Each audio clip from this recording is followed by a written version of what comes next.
تو محفوظ امامت دیکھی، سب نے ٹوٹے ہوئے نیزے کی قیامت دیکھی. اب سنیں، تیغ حیدر کی بھی کرتا تھا تلاوت نیزہ، تیغ حیدر کی بھی کرتا تھا تلاوت نیزہ، تیغ حیدر کی بھی کرتا تھا تلاوت نیزہ. سورہ صبر کی پڑھتا تھا، سورہ صبر کی پڑھتا تھا وہ آیت نیزہ، اور ید عباس کی پڑھتا رہا آیت نیزہ. ایک قیامت تھا، قیامت تھا، قیامت نیزہ جس نے توڑا تھا. اسی شیر چلی سے پوچھو اس کی رفتار حسین ابن علی، جس نے توڑا تھا.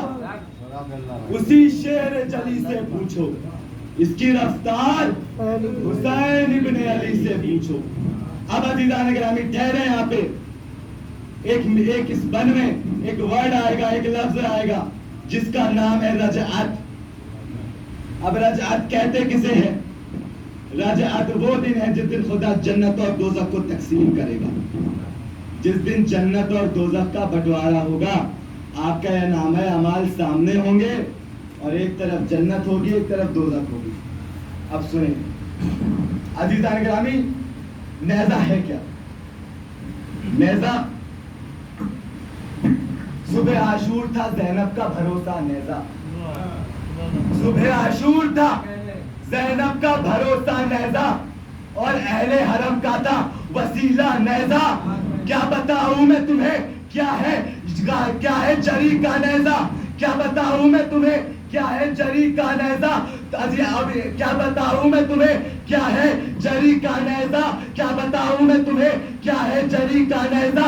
نہر پہ اس کا کہا چاہو حشم دیکھا ہے، تم نے نیزہ نہیں دیکھا ہے، علم دیکھا ہے. تم نے نیزہ نہیں دیکھا، علم دیکھا ہے. اور کہتے ہیں علم دیکھنا بدعت، علم دیکھنے سے نکاح ٹوٹ جاتا ہے، علم دیکھنا حرام ہے. علم مت دیکھو، علم جس گلی سے گزرے نظروں کو گھما لو، ورنہ دیکھو گے تو نکاح ٹوٹ جائے گا.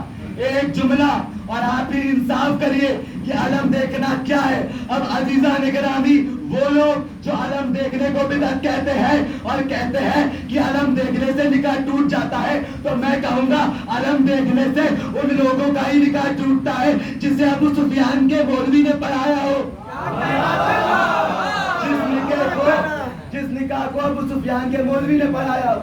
اتنا تو کمزور ہے ان لوگوں کا نکاح کہ ذرا سا تازیہ نکلے اور نکاح ٹوٹ جائے، ادھر سے علم نکلے اور نیزہ ٹوٹ جائے. ارے یہ کہو نا ایک باپ کی اولاد نہیں ہو. جب حیدر کرار کے بیٹے کو دیکھتے ہو تو وہی پچھڑا ہوا مقتل یاد آتا ہے، وہی صفین یاد آتی ہے، وہی خیبر یاد آتی ہے، وہی خندق یاد آتی ہے. اب عزیزان گرامی آپ سنیے، غیب سے آئی پھر نہر پہ کوئی آواز، غیب سے آئی پھر نہر پہ کوئی آواز. آج ایک شیر کرے گا نہر پہ پرواز، آج ایک شیر نہر پہ کرے گا پرواز. اب عزیزان گرامی سنیں، خود شبیر بتائیں گے تمہیں مقتل کا یہ راز.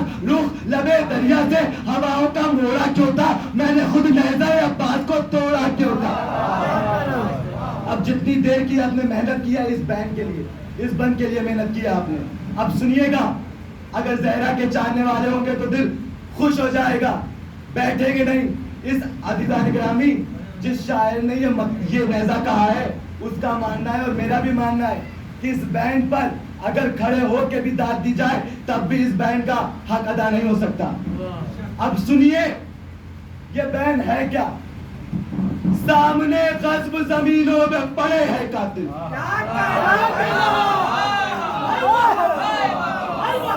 سامنے غصب زمینوں میں پڑے ہیں قاتل، دائیں اور بائیں میرے جد کے پڑے ہیں قاتل. ذرا بولیں عزیزان گرامی، دیکھیے سامنے غصب زمینوں پہ پڑے ہیں قاتل، دائیں اور بائیں میرے جد کے پڑے ہیں قاتل. سامنے دیکھ مدینے کی فضیلوں پہ کھڑے ہیں قاتل. اور یہ سنیے گا، اس کا لطف اٹھائیے گا. سامنے دیکھ مدینے کی فضیلوں پہ کھڑے ہیں قاتل، میری اماں کے یہی تین